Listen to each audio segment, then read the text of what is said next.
আব্বুর গাড়ির ড্রাইভারের খোঁজ পেয়েছো অমি? পাইনি ম্যাম। লোকটা হয়তো দেশে নেই, তাই গ্রামের বাড়িতে খোঁজ নিয়ে জানতে পারলাম তার পুরো পরিবার ওই দিনের পর থেকে নিখোঁজ। কোথাও তাদের পাওয়া যায়নি। মন্ত্রী সাহেব এসেছেন? না ম্যাম, তবে রাস্তায় আছে, কিছুক্ষণের মধ্যেই চলে আসবে। ঠিক আছে, তুমি এখন যাও। অমি নামের ছেলেটা নূরের পার্সোনাল সেক্রেটারি। তার এক কথায় সে জীবন দিতে প্রস্তুত। প্রচুর বিশ্বাসী হওয়ায় নূর তাকে সবসময় কাছে কাছেই রাখে। এতক্ষণে নিজের রুমে কথা বলছিল তারা। অমি বেরিয়ে যেতেই নূর সোফা ছেড়ে জানালার কাছে গিয়ে দাঁড়ালো। আজ আকাশে চাঁদ নেই, মেঘের কপালে পুরো আকাশ। ক্ষণে ক্ষণে বিদ্যুৎ চমকাচ্ছে। আকাশের থেকে চোখ সরিয়ে নিচে তাকাতেই আশ্বিনের গাড়ি ঢুকতে দেখল নূর। কালো 10টা গাড়ির দ্বিতীয় গাড়িটাই আশ্বিনের। সেদিকে তাকিয়ে ত্রুট হাসল নূর। আপনি আমাকে নিয়ে আসেননি মন্ত্রী সাহেব, আমি চেয়েছি, তাই আমি আজ এখানে। শত্রুকে কখনো চোখের আড়াল করতে নেই, তবে সব সময় রাখতে হয় চোখের সামনে। আপনি আমার শত্রু নন, আপনি আমার জয়। আপনাকে হারিয়েই তো আমি বারবারই জয়ের স্বাদ গ্রহণ করব। তাই আপনি থাকবেন আমার চোখের সামনে। যতটা সামনে থাকলে আপনার প্রতিটি লোমকূপের খবরও আমি জানব, ঠিক ততটা কাছে। রানসাব শিকদারের মেয়ে আমি, তার রক্ত। আপনি যা এত বছর শিখছেন তা আমার জন্ম থেকেই শেখা, আমার রক্তে রাজনীতি। তাহলে এখন না হয় সামনাসামনি টক্করটা হয়েই যাক। প্রতি মুহূর্তে আপনি ভয় পাবেন, আমাকে হারানোর ভয়, আর আমি আপনাকে সেই পরিস্থিতি এনে দাঁড় করিয়ে দিব। কথাগুলো বলে হাসল নূর। সাদা গ্রাউনের সাথে হালকা গোলাপি ওড়না ট্রাক গলায় পেঁচিয়ে রুম থেকে বেরিয়ে গেল নূর। ততক্ষণে আশ্বিনের বাসায় ঢুকে এসেছে। ড্রয়িং রুমে সানভির সাথে দাঁড়িয়ে কোন বিষয় নিয়ে কথা বলছে হয়তো। নূর সেদিকে পাত্তা না দিয়ে সরাসরি গিয়ে তার বাবার জন্য বরাদ্দকৃত কাউচে গিয়ে বসে পড়ল। রাফসান শিকদার মারা যাওয়ার পর থেকে এখানে আর কেউ বসেনি। সবাই অবাক হয়ে তাকিয়ে রইল নূরের দিকে। আশ্বিন স্বাভাবিকভাবে এক পলক তাকিয়ে আবার নিজের কাজে মন দিল। সানভি কাঁপা কাঁপা গলায় বলল, সরি।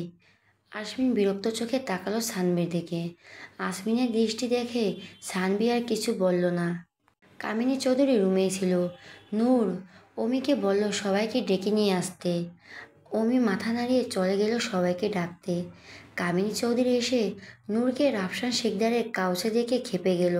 তেরে তার দিকে নিতেই নূর বিরক্ত চোখে তাকালো। পাশে থাকা মেয়ে গার্ডটা আটকে দিল তাকে। কামিনী চৌধুরী সেদিকে তোয়াক্কা না করে চিৎকার করে বলল, এখানে বসছিস কোন সাহসে? বেহায়া মেয়ে, লজ্জা করল না বাড়িতে এসে আবার নিজের কলঙ্কিত মুখ সবাইকে দেখাতে? আজই বেরিয়ে যাবে এখান থেকে। আশ্বিন ক্লান্ত চোখে সব কিছু দেখছে। বিরক্ত আর রাগ তরতর করে বেড়ে চলছে তার। কামিনী চৌধুরী পিছনেই আমজাদ চৌধুরী এসেছিলেন। তিনি এতক্ষণে বসে পড়েছিলেন সোফায়। আশ্বিনও গিয়ে বাবার পাশে বসে পড়ল।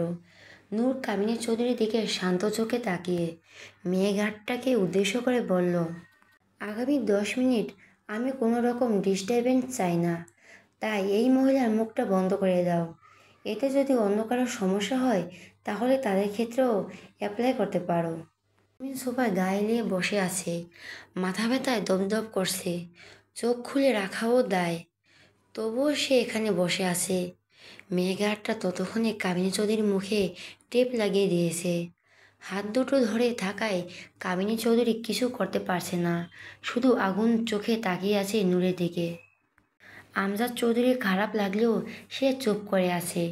কামিনী চৌধুরীর অন্যায়ের কাছে এইটুকু কিছুই না। আপনাদের এখানে ডাকার উদ্দেশ্য হচ্ছে আমার কিছু সিদ্ধান্ত জানিয়ে দেওয়া, যাতে পরবর্তীতে কোনো সমস্যা ফেস করতে না হয়। যেহেতু এতদিন আপনারা সব কিছু সামলাছেন, সেহেতু কোনো কিছু করার আগে আমার আপনাদের জানাইতে হতো। হালকা নিঃশ্বাস নিয়ে, কাল থেকে আমি অফিসে জয়েন করব। আগের এমপ্লয়িকে 1 মাসের নোটিশে চাকরি থেকে বাদ দেওয়া হবে। আমার টিম আমার সাথে কাজ করবে, তারা কালকে বাংলাদেশে এসে পৌঁছাবে। অফিসের দায়িত্বে যে আছে তাকে বলে দিবেন আব্বু মারা যাওয়ার পর থেকে সমস্ত হিসেব এই 1 মাসে আমার টিমকে বুঝিয়ে দিতে। যাদের যাদের চাকরি যাবে তাদের মধ্যে পুরনো যারা আছে তারা আঙ্কেলের কোম্পানিতে জয়েন করবে। আর হিসেবে যত টাকা ঘাটতি থাকবে তা মিসেস চৌধুরীর অ্যাকাউন্ট থেকে পূরণ করা হবে, কারণ নুরানি মাল্টিন্যাশনাল কোম্পানির অ্যাকাউন্টে তিনি হ্যান্ডেল করতেন। কারোর কোনো প্রশ্ন থাকলেও করার অনুমতি নেই। আমি আমার সিদ্ধান্ত জানিয়ে দিয়েছি। কোম্পানি যেহেতু আমার, তাই আমার সিদ্ধান্তই শেষ কথা। আসমিন চোখ বন্ধ করে গা এলিয়ে বসে আছে। ঘুমিয়েও পড়ছে হয়তো। সেদিকে তাকিয়ে গা জ্বলে গেল নূরের। দাঁতে দাঁত চেপে নিজেকে সামনে নিল সে। এদিকে কামিনী চৌধুরীর অবস্থা নাজেহাল। রাগ আর ভয় দুটোই ঘিরে ধরছে তাকে। এত বছরে সে কোটি কোটি টাকা সরিয়েছে কোম্পানি থেকে। আমজাদ চৌধুরীও এই বিষয়ে কিছু জানে না। সেদিনের পর থেকে আসমিন আজ পর্যন্ত তাকে মা বলে ডাকেনি। সরাসরি কোনো কথাও বলে না তার সাথে। অনেক কষ্টে আমজাদ চৌধুরীর সাথে সম্পর্কটা ঠিক করেছে সে। এখন এমন কিছু শুনলে সেও না আবার মুখ ফিরিয়ে নেয় তার থেকে। ভয়ে কামিনী চৌধুরীর কলিজা লাফাচ্ছে। নূর অমির দিকে তাকিয়ে সিরিয়াস গলায় বলল, ঢাকার সবচেয়ে বড় বড় হসপিটালগুলোতে খোঁজ লাগাও অমি। অর্গান, লিভার, চোখ এসবের কারেন্ট রেটগুলো জেনে নাও। খুব শীঘ্রই আমাদের কাজে লাগবে। আসমিন বাদে সবার চোখ বড় বড় করে তাকালো নূরের দিকে। সানভি শুকনো ঢোক গিলে আমতা আমতা করে বলল, এগুলো জেনে কি হবে ম্যাম? নূর বাঁকা হাসলো। কামিনী চৌধুরীর দিকে তাকিয়ে তুরুর গলায় বলল, আপনি বড্ড অবুঝ সানভি। টাকার ঘাটতি যদি অ্যাকাউন্টে টাকা দিয়ে না পূরণ হয় তাহলে এগুলো কাজে লাগবে। 1 টাকাও ছাড় দেওয়া হবে না। নূর মেয়েঘাটের দিকে তাকিয়ে বলল, মিসেস চৌধুরীকে ছেড়ে দাও। উনি হয়তো কিছু বলতে চায়। আর মন্ত্রী সাহেবের জন্য 1 গ্লাস পানি নিয়ে আসো। তার ঘুম ভাঙানোটাও এই মুহূর্তে জরুরি। বরকে চুমু খেয়ে ঘুম থেকে তুলতে হয়, পানি মেরে নয়। বিজনেসের পাশাপাশি রোমান্সটাও শিখে নিও নূর। আমার এখন বাসর করা বাকি। আসমিন চোখ বন্ধ করে বোমা ফেলল ড্রয়িং রুমে। আমজাদ চৌধুরী কেসে উঠল ছেলের কথা শুনে। সে যে একটা নির্লজ্জ ছেলে পয়দা করেছে, এখন সে হাড়ে হাড়ে বুঝতে পারছে। নূর কটমট চোখে তাকিয়ে আছে আসমিনের দিকে। আসমিন আড়মোড়া ভেঙে সেদিকে তাকিয়ে বাঁকা হাসল। সবাই দিকে একবার চোখ বুলিয়ে গম্ভীর গলায় বলল, আজ থেকে রাত 3টা থেকে সকাল আমার কাছে রোমান্স শেখার ক্লাস করবে। সব কিছু হাতে কলমে শিখিয়ে দিব। টানা 1 সপ্তাহ ক্লাস করলে তুমি একেবারে রোমান্টিক হয়ে যাবে, বুঝলে? বাবা মার সামনে এসব বলতে লজ্জা করছে না তোমার? অসভ্য হচ্ছে দিন দিন। লজ্জা করলে বাবা হব কি করে? আমাকে অসভ্য বলার আগে নিজের দিকে তাকাও। তুমি ভালো মানুষ হলে আমি এই পৃথিবীতে আসতাম না। এত কথা না বলে ছেলের বাসর করার ব্যবস্থা করো। নাকি দাদা হতে চাও না জীবনে? আমজাদ চৌধুরী হতভম্ব হয়ে তাকিয়ে রইল ছেলের দিকে। কামিনী চৌধুরীর দিকে তাকিয়ে ফোঁসফাঁস করে বলল, সত্যি করো বলো কামিনী, এটা কার ছেলে? সত্যি বলে ক্ষমা করে দিব। এটা আমার ছেলে হতেই পারে না। কামিনী চৌধুরীর স্বামীর দিকে কটমট করে তাকিয়ে রুমে চলে গেল। আসমিন তখনই চলে গেছে নিজের রুমে। থমথমে পরিবেশের রেশ কেটে এখন সবাই মুখ টিপে হাসার ব্যস্ত। সকাল সকাল ফর্মাল ড্রেসে অফিসের জন্য রেডি হয়ে নিচে এসেছে নূর। অফ হোয়াইট কালারের লেডিস কোটের সাথে কালো প্যান্ট, চুলগুলো পনিটেল করে বাঁধা। আসমিন সেদিকে একবার তাকিয়ে চোখ সরিয়ে নিল। আমজাদ চৌধুরী নূরের দিকে তাকিয়ে হাসি মুখে বলল, গুড মর্নিং মা। রাউসান শিকদারের জন্য বরদাকিত চেহারায় বসতে বসতে নূরও হাসি মুখে আমজাদ চৌধুরীকে গুড মর্নিং জানালো। অফিসের প্রথম দিনের জন্য শুভকামনা। অনেক অনেক এগিয়ে যাও মা, আমি আজই তোমার সাথে। নূর প্লেটে পরোটা নিতে নিতে কামিনী চৌধুরীর দিকে তাকিয়ে বাঁকা হাসলো। আমজাদ চৌধুরীর দিকে তাকিয়ে রসিকতা স্বরে বলল, ধন্যবাদ আঙ্কেল, তবে এই মুহূর্তে দোয়া মিসেস চৌধুরীর বেশি প্রয়োজন। আপনি বরং তাকে একটু দোয়া করে দিন। বলা তো যায় না আর কখন এভাবে রাজকীয় ক্ষমতা নিয়ে আপনাকে সামনে বসতে পারেন কিনা। আমজাদ চৌধুরী মলিন চোখে তাকালো নূরের দিকে। আসমিন একমনে খেয়ে যাচ্ছে। তার এদিকে কোনো ধ্যান নেই। আজ তার অনেক কাজ। দলীয় কিছু কর্মসূচি আছে আজ। মন্ত্রী পরিষদে আজ সারাদিন থাকতে হবে।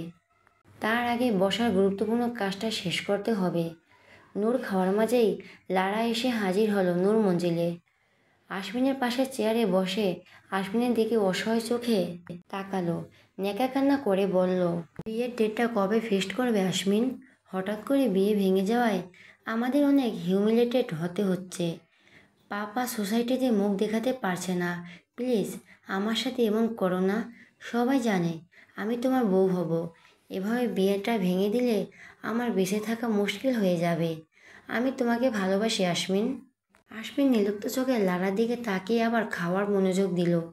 আশমিনের এমন গাছাড়া ভাব দেখে মনে মনে রাগে ফুঁসে উঠল লারা, কিন্তু চেহারায় তা প্রকাশ করল না। মনে মনে বলল, একবার শুধু বিয়েটা হয়ে যাক, তোমাকে আর তোমার পুরো পরিবারকে আমি, লারা, আমার পাছাটা গোলাম যদি না করিয়ে রাখি, তাহলে আমার নামও লারা নয়। নূর ভুরু কুঁচকে সেদিক তাকালো। লারা নূরের দিকে তাকিয়ে আশমিনের আরেকটু কাছাকাছি গিয়ে বসলো।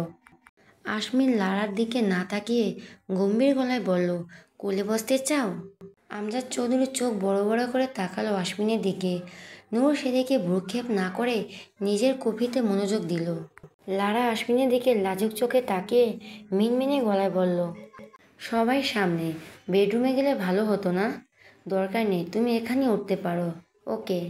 আশমিন টেবিল থেকে কিছুটা দূরে দাঁড়িয়ে থাকা পালোয়ানের সাইজের লোকটির দিকে তাকিয়ে শান্ত গলায় বলল, বাহাদুর, লারাকে কোলে নাও। আর সারাদিন সে তোমার কোলেই থাকবে। আজ আর তোমার কোনো কাজ নেই।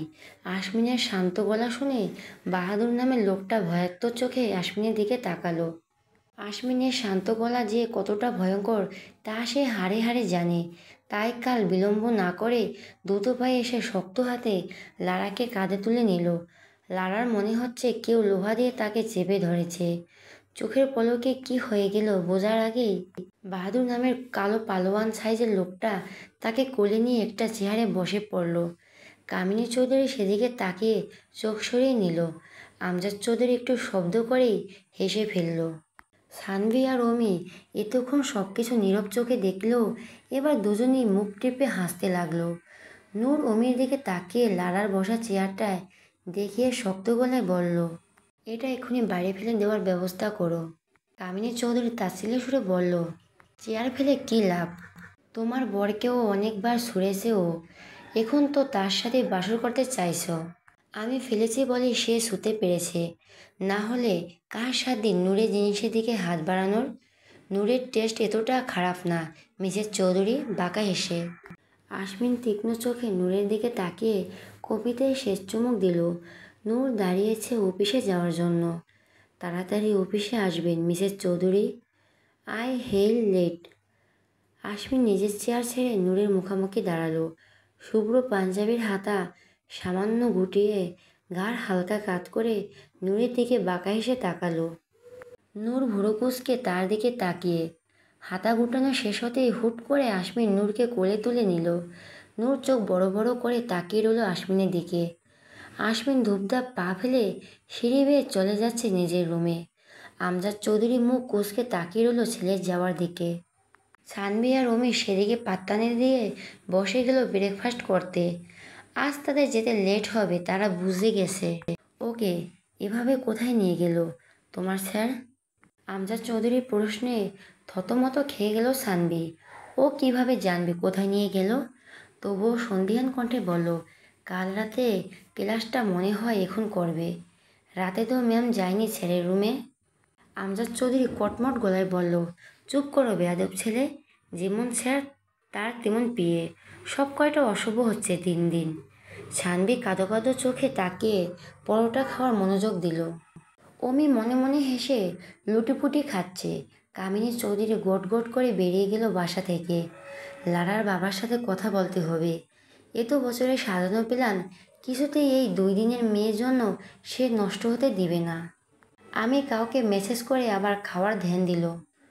আশমিন নূরকে নিজের রুমে নামিয়ে সাথে সাথে দরজা লক করে দিল। এখন এই দরজা আশমিনের ইচ্ছে ছাড়া আর খুলবে না। খুলতে হলে পাসওয়ার্ড লাগবে। নূর সেদিকে আগুন চোখে তাকালো। আশমিন সেদিকে পাত্তা না দিয়ে নূরকে শক্ত করে নিজের সাথে চেপে ধরল। এক হাতে কোমর পেঁচিয়ে ধরে হালকা উঁচু করে নিজের মুখ বরাবর করল নূরকে। নূরের পা ফ্লোর থেকে 3 ইঞ্চি উপরে। ছাড়ুন। নূরের শান্ত গলায় সারণ বলায় ঠোঁট বাঁকিয়ে হাসলো আশমিন। নূরের ঠোঁটের ঠিক বাঁ পাশে গাঢ় চুমু খেয়ে ফিসফিস করে বলল, রাতে আসতে বলছিলাম, আসোনি কেন? ছাত্রী হিসেবে তুমি ফাঁকিবাজ হতেই পারো, কিন্তু স্যার হিসেবে আমি মোটেও ফাঁকিবাজ নই। তুমি ফাঁকি দেবে আর আমি তোমাকে যেখানে পাবো সেখানেই ক্লাস করাবো, হোক সেটা রাস্তার ড্রয়িং রুম, অফিস বা বেডরুম। এখন তোমার ইচ্ছে তুমি কোথায় ক্লাস করতে চাও? আশমিনের কথা শুনে তুরুর হাসল নূর। আশমিনের চোখের দিকে তাকিয়ে সেও ফিসফিস করে বলল, অনেক বড় টিচার হয়ে গেছেন মনে হচ্ছে। তা কয়জনের সাথে ইন্টিমেট হয়ে এই অভিজ্ঞতা অর্জন করলেন? প্রোটেকশন নিয়েছেন তো? দেখা গেল HIV পজিটিভ হয়ে বসে আছেন। আমি আবার নিজেকে নিয়ে খুব প্রোটেক্টিভ। আগে মেডিকেল চেক আপ করিয়ে আসুন মন্ত্রী সাহেব। ক্লাসের কথা না হয় আমরা পরে ভাববো। আশমিন শান্ত চোখে তাকালো নূরের দিকে।